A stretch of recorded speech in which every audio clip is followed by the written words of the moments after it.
internationally, marijuana was first mentioned in a treaty called the 1961 Single Convention Treaty on Narcotic Drugs.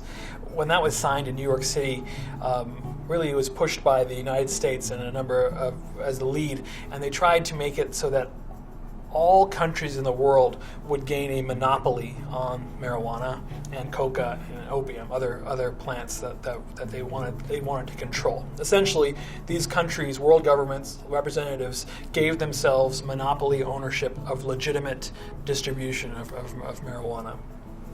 Over the years, countries have interpreted this treaty broadly or loosely, depending on what their culture is, what their constitution is, what their customs are.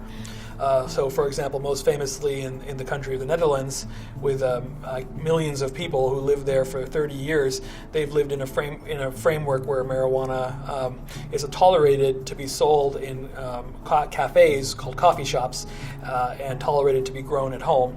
And they have a system of purchasing based on age restriction. Now, they still consider themselves to be in compliance with this treaty because they're saying they haven't legalized it, but they're just choosing not to enforce that law. So the treaties are really kind of a historical relic in a lot of countries, even including Uruguay, Spain, Portugal, are moving in very different directions from the spirit of those treaties, which was all about top-down control. A lot of countries are taking a lot more liberties with the control or regulation of marijuana. But there are other countries where the situation is very different, and marijuana can be the grounds to put you to death. For example, in Singapore and Malaysia, Qatar, Saudi Arabia, even India and Pakistan all have death penalties on their books for the use of marijuana.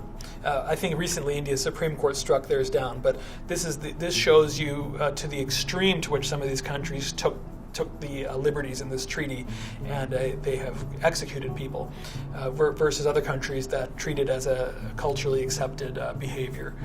And then the United States is a huge patchwork which varies from state to state, but our federal government continues to maintain a zero tolerance hardliner approach, which really isn't consistent with the will of the majority of the people in the country.